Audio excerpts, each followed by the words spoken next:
राज्य सरकार लिखा गया।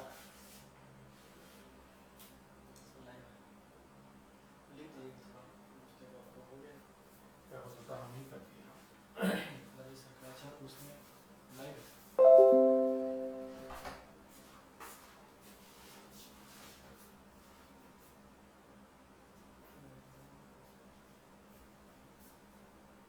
Good morning students.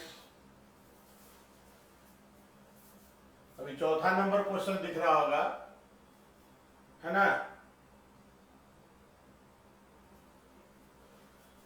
Good morning.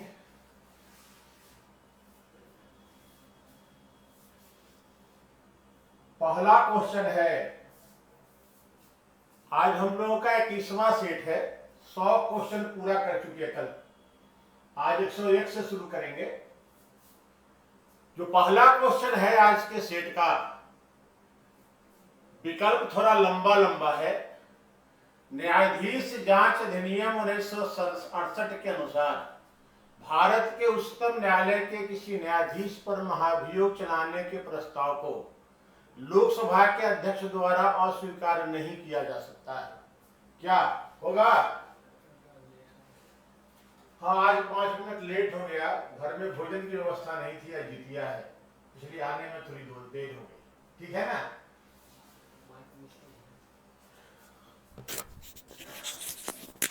फरवरी में माइक भी नहीं लगा है।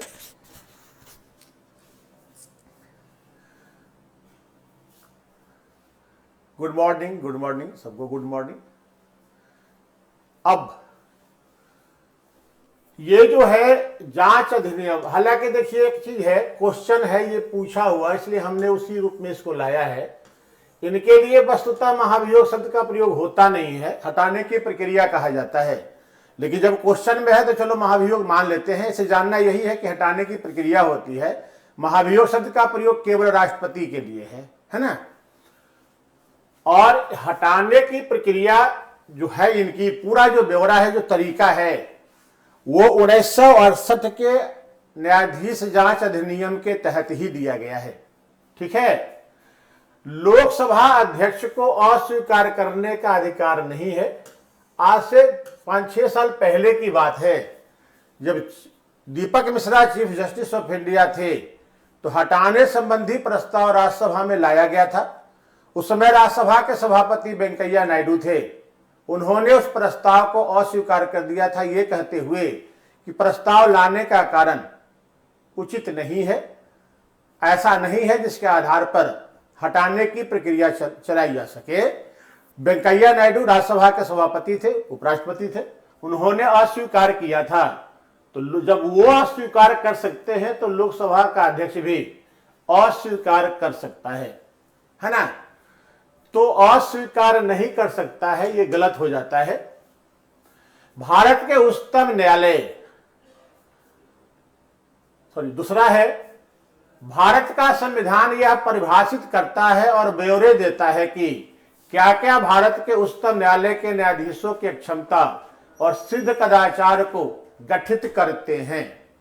इससे संबंधित कोई भी, खुश रहिए अभिषेक, इससे संबंधित कोई भी प्रक्रिया नहीं है संविधान में। न्यायाधीशों को हटाने संबंधी प्रक्रिया की चर्चा संविधान करता ही नहीं है। प्रक्रिया की चर्चा, जो विकल्प 3 है, भारत के उच्चतम न्यायालय के न्यायाधीशों के महाभियोग की प्रक्रिया का ब्यौरा न्यायाधीश जांच अधिनियम 1968 में दिए गए हैं, ये सही है, संविधान में नहीं है। संविधान में केवल कहा गया है कि संसद विशेष बहुमत से प्रस्ताव पारित कर न्यायाधीशों को उनके पद से हटा सकती है। तो ये सही है। प्रक्रिया का उल्लेख न्यायाधीश जांच अधिनियम 1968 में उल्लेखित किया गया है, तो ये सही हो जाता है।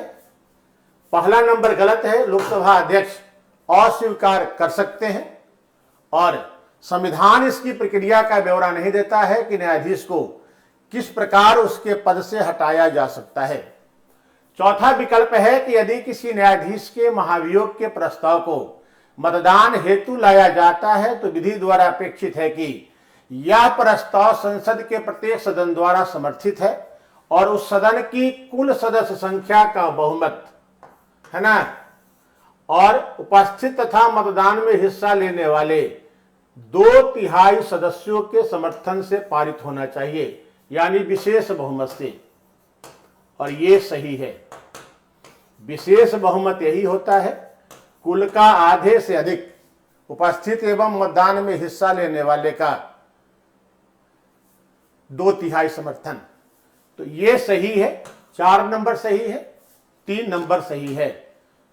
3 और 4 ये सही हो जाएगा, है ना। केवल 3 और 4 सही है। ऊपर वाला 2 जो है कि अध्यक्ष या सभापति अस्वीकार कर सकते हैं। वेंकैया नायडू ने किया भी है, लगता है 2018 की बात है वो, या 17 की जब की होगी, 18 में ही लगता है हुआ था, जब लाया गया था। 75 या 76 सदस्यों का समर्थन भी आया था, बड़े लिखित समर्थन से ही लाया गया था, लेकिन उन्होंने आधार को अपर्याप्त कहते हुए उस प्रस्ताव को अस्वीकार कर दिया था। और न्यायाधीशों को हटाने संबंधी जो प्रक्रिया है, इसका ब्यौरा संविधान नहीं देता है, वो 68 के अधिनियम में है। तो उत्तर 3 और 4 हो जाएगा।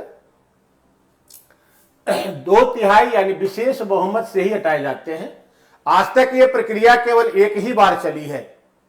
लाया तो कई लोगों के खिलाफ है, लेकिन संसद में जो बहस हुई, जो प्रक्रिया चली, केवल एक ही बार चली है, बी रामास्वामी के मामले में। बी रामास्वामी 1993 की बात है ये। बी रामास्वामी पर वित्तीय हेर फेर का आरोप था, इसीलिए चलाया गया था।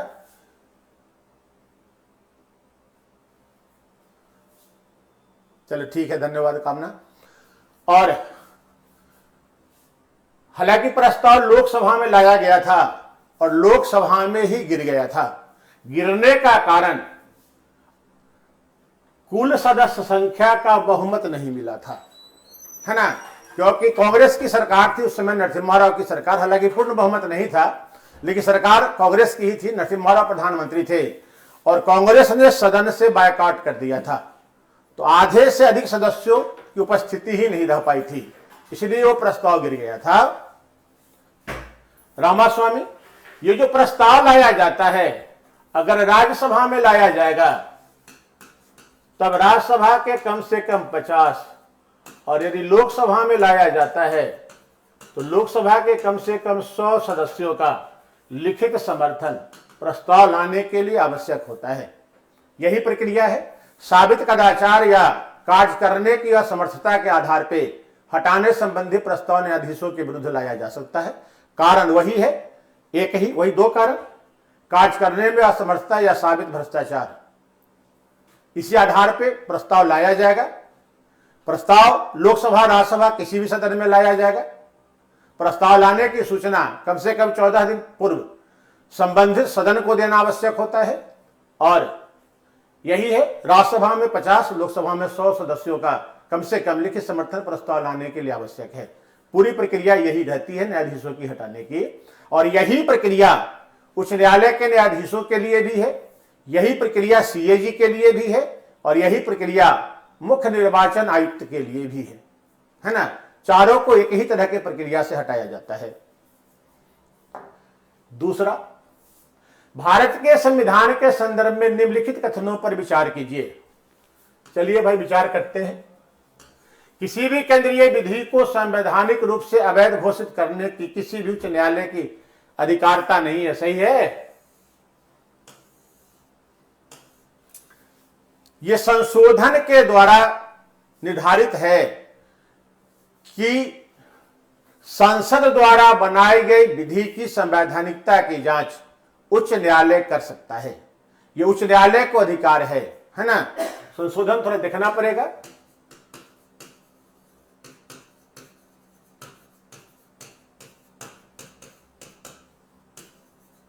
निर्धारित की संसद के कानून की जांच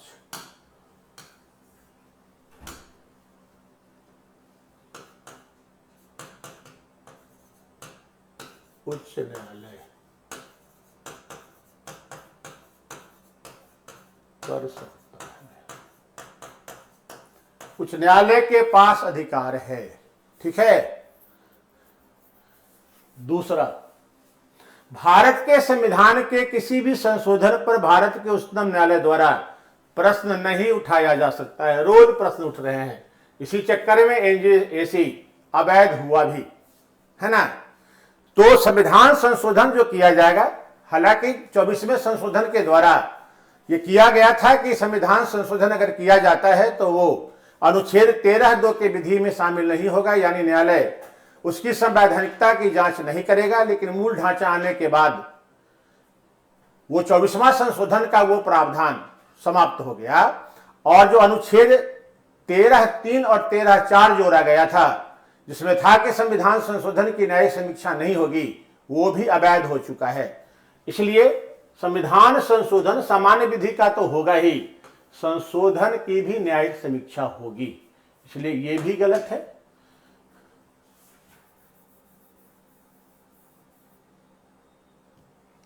ये भी गलत है और ये भी गलत है, तो दोनों में से कोई सही नहीं है, तो विकल्प डी हो जाएगा। दोनों कथन गलत है ना। अगला तीसरा नंबर क्वेश्चन, पंचायती राज व्यवस्था के अंतर्गत गठित ग्राम सभा के विषय में कौन सा कथन सही नहीं है। गलत कथन का चुनाव करना है।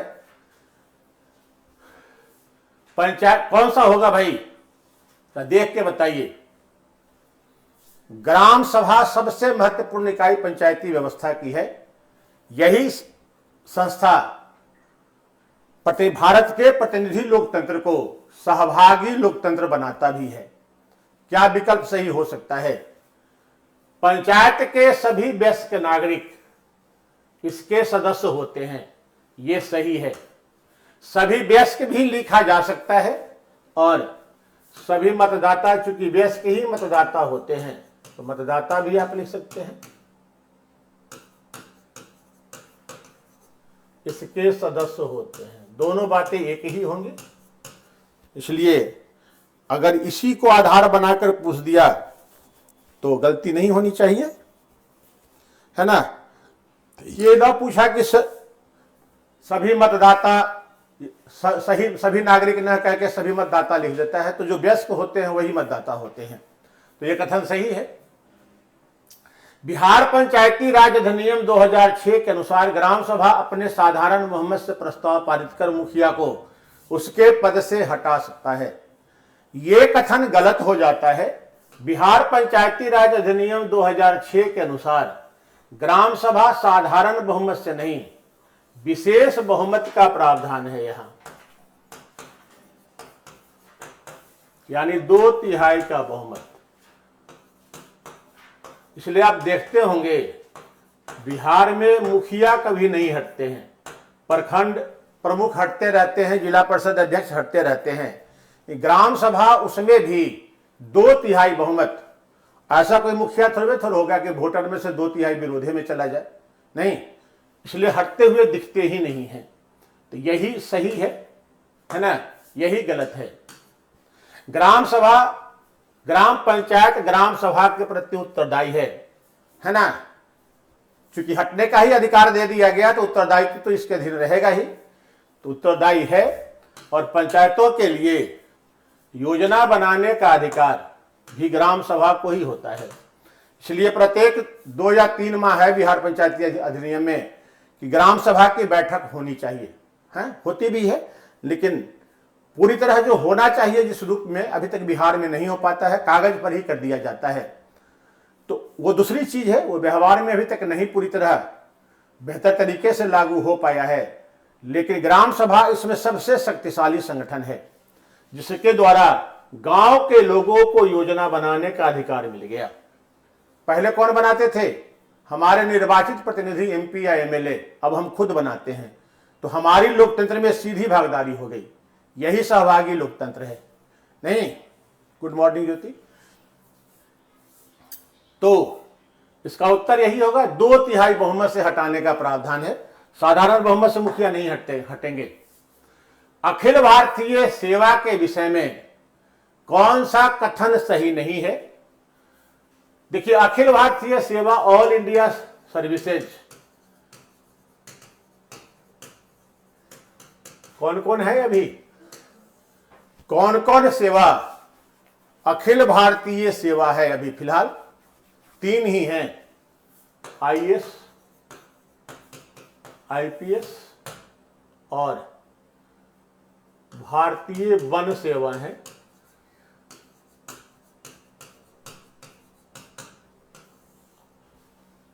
अब आईएफएस लिख देंगे तो आईएफएस में इंडियन फॉरेन सर्विस भी आ जाता है, तो वन सेवा ही ध्यान से रखना पड़ता है ध्यान में।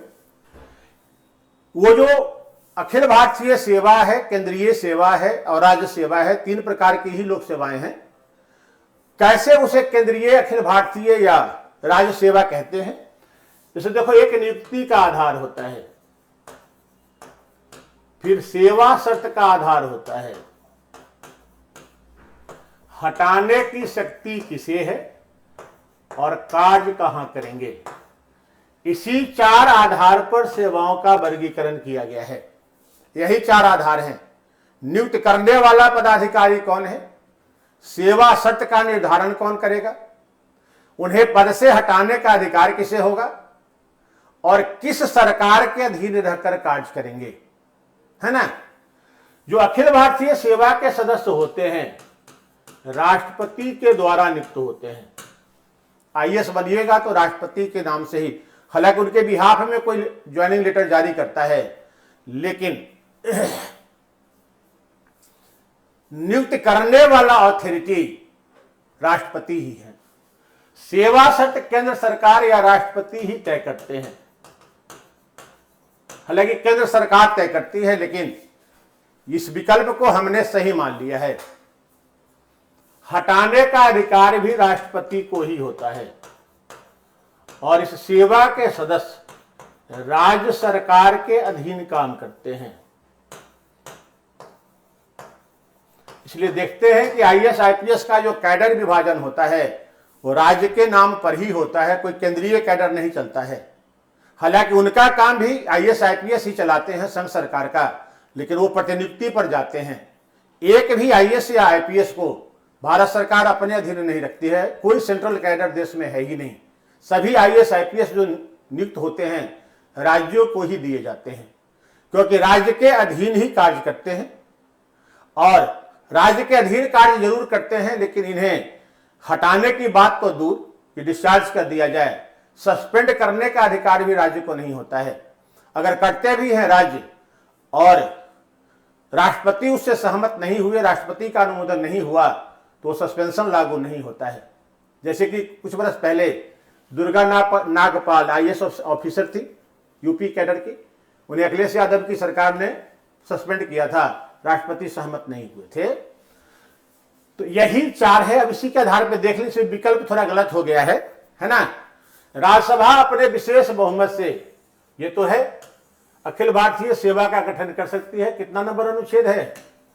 अनुच्छेद 312 राज्यसभा को अधिकार है और इसी अधिकार के तहत 1963 में भारतीय वन सेवा बना भी है ना। ये बाद में है, शुरू से आईएएस आईपीएस है, ये वन सेवा 1963 में बना है। दूसरा, इस सेवा के सदस्यों की नियुक्ति, सेवा शर्त का निर्धारण राष्ट्रपति करेंगे, ये सही है, ये भी सही था। इस सेवा के सदस्य राज्य सरकार के अधीन कार्य करते हैं। लगता है मिस्टेक हुआ है, यहां केंद्र कर दो, क्योंकि उत्तर यही होने वाला है, नहीं तो कोई उत्तर बन नहीं पाएगा। राज्य सरकार के अधीन काम करते हैं, इसको थोड़ा सा केंद्र कर लीजिएगा तब उत्तर ये बनेगा। इस सेवा के सदस्यों को पद से हटाने का अधिकार राष्ट्रपति को होता है, ये तो सही है। तो 3 सही है। संघ सरकार के अधीन नहीं, सॉरी, केंद्र सरकार के, राज्य सरकार के अधीन तो कार्य करते ही हैं, संघ सरकार के अधीन कार्य करेंगे या केंद्र सरकार के अधीन काम करेंगे, ये विकल्प गलत हो जाता है। ठीक है, चलिए चौथा, 5वां, सर्वोच्च न्यायालय के न्यायाधीश को शपथ कौन दिलाता है? कौन दिलाएगा भाई? ये तो एकदम आसान सा क्वेश्चन है, एकदम आसान सा। इसका तो कम से कम बता दीजिए।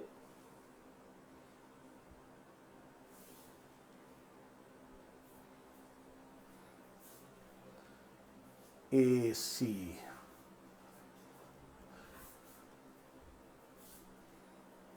B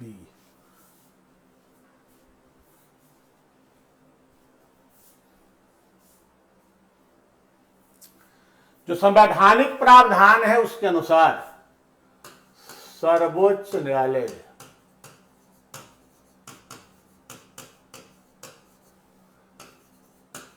के न्यायाधीश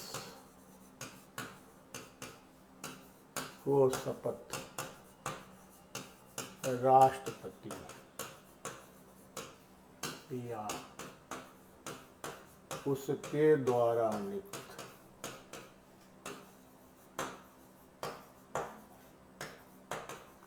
कोई व्यक्ति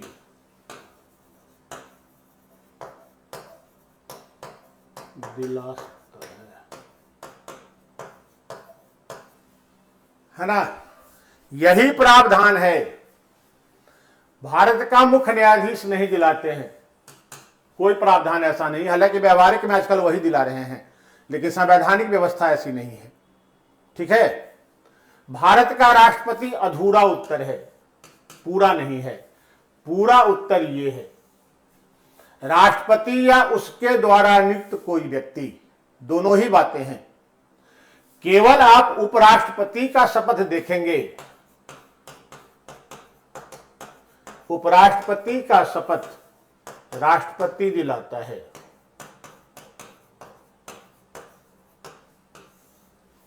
है ना।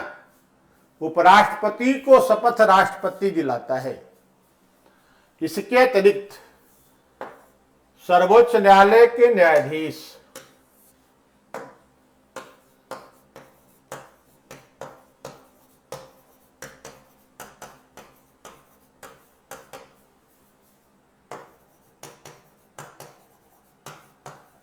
तथा CAG को शपथ कौन दिलाएगा? राष्ट्रपति या उसके द्वारा नियुक्त कोई व्यक्ति।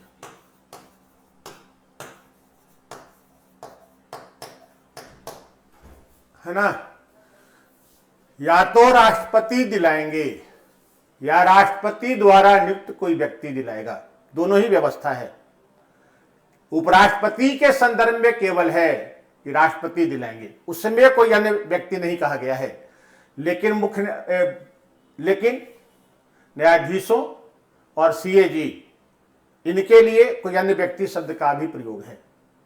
निर्वाचन आयुक्त का होता नहीं है, वहां न्यायवादी का भी लता नहीं होता है, केवल नियुक्ति उनकी होती है। तो शपथ तो सर्वोच्च न्यायालय, राष्ट्रपति, उपराष्ट्रपति, मंत्री गण का होता है, संसद सदस्यों का होता है, सुप्रीम कोर्ट के न्यायाधीशों का होता है, CAG का होता है ना। उपराष्ट्रपति तो यही हैं शपथ वाले। तो न्यायाधीशों का और CAG का शपथ राष्ट्रपति या उसके द्वारा नियुक्त किसी व्यक्ति के द्वारा दिलाया जाएगा, है ना। इसलिए विकल्प यही सही हो जाएगा, ये भी गलत है। न्यायवादी को शपथ दिलाने का अधिकार नहीं, किसी मसले पर नहीं। ठीक है ना। तो यही 5 क्वेश्चन थे, फिर से एक बार देख लेते हैं। न्यायाधीशों के जो हटाने की प्रक्रिया है उसका उल्लेख न्यायाधीश जांच अधिनियम 1968 में है। इसका उल्लेख संविधान में नहीं है। अगर न्यायाधीशों को हटाने संबंधी कोई प्रस्ताव आता है तो सदन का सभापति या अध्यक्ष अपर्याप्त साक्ष्य के आधार पर उसे अस्वीकार कर सकता है, जैसा कि दीपक मिश्रा के मामले में हुआ भी था, जो हाल फिलहाल की बात है। इसके बाद तो 1968 में है और संसद के दोनों सदन के द्वारा अपने विशेष बहुमत से प्रस्ताव पारित कर न्यायाधीशों को उसके पद से हटाया जा सकता है ना। तो 3 और 4 ही सही है। दूसरा, केंद्रीय विधि की संवैधानिकता की जांच करने का अधिकार सर्वोच्च न्यायालय के साथ साथ उच्च न्यायालय को भी प्राप्त है। और दूसरी बात, जो संविधान संशोधन किए जाते हैं उसे न्यायालय में चुनौती दिया जा सकता है, सुप्रीम कोर्ट उसकी संवैधानिकता की जांच कर सकता है। दोनों कथन गलत है, उत्तर ये हो जाएगा।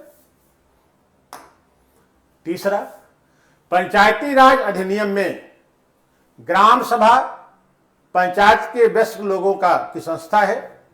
इसे पंचायत के विषय में योजना बनाने का अधिकार है। ग्राम पंचायत ग्राम सभा के प्रति ही उत्तरदायी होती है। बिहार पंचायती राज अधिनियम 2006 के अनुसार मुखिया को हटाने का अधिकार ग्राम सभा को है और ग्राम सभा अपने विशेष बहुमत से प्रस्ताव पारित कर मुखिया को उसके पद से हटा सकता है। यहां चूंकि साधारण बहुमत था इसलिए उत्तर यही सही होगा, है ना। एक मिनट, ये सब सही है लेकिन उत्तर सही तो होगा नहीं, तो इसका उत्तर यही सही होगा। विशेष बहुमत होगा, साधारण बहुमत नहीं होगा।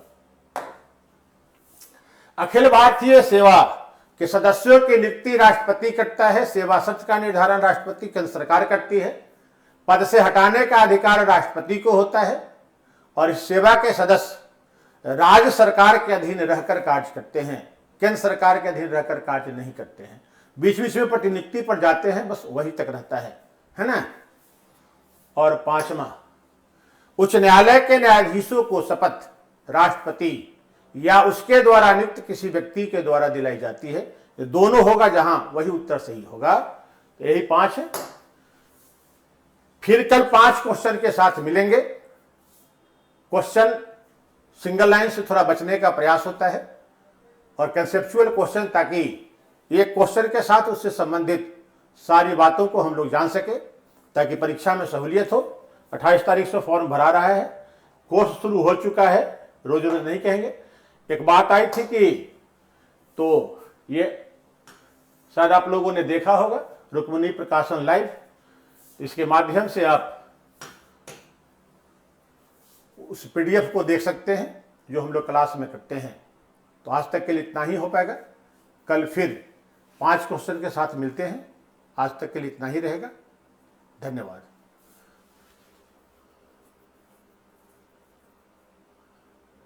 क्या लिखे हो? हाई कोर्ट में उतना से राज्यपाल को भी प्रेसिडेंट नहीं, राज्यपाल को दिलाता है उच्च न्यायालय का मुख्य न्यायाधीश, है ना। राज्यपाल को ही दिलाता है। राष्ट्रपति को सर्वोच्च न्यायालय का मुख्य न्यायाधीश, राज्यपाल को उच्च न्यायालय का मुख्य न्यायाधीश ही दिलाते हैं, ठीक है। और मुख्य न्यायाधीश ही दिलाएंगे वहां भी और यहां भी, राष्ट्रपति राज्यपाल के संदर्भ में। 2 ही काम तो है जो राज्य के हवाले है उच्च न्यायालय का। वेतन भत्ता दीजिए, शपथ दिलवाइए, ठीक है। और अब पीडीएफ के लिए हम दे तो दिए हैं, खोज पाए कि टेलीग्राम पे है, ये चिन्ह टेलीग्राम में का है ना जी, तो टेलीग्राम का है। अगर नहीं गया है तो चला जाएगा, इसमें कोई बात नहीं है, ठीक है। तो आज तक के लिए इतना ही रहने देते हैं। कल फिर 5 क्वेश्चन के साथ आएंगे, डिस्कस किया जाएगा। धन्यवाद।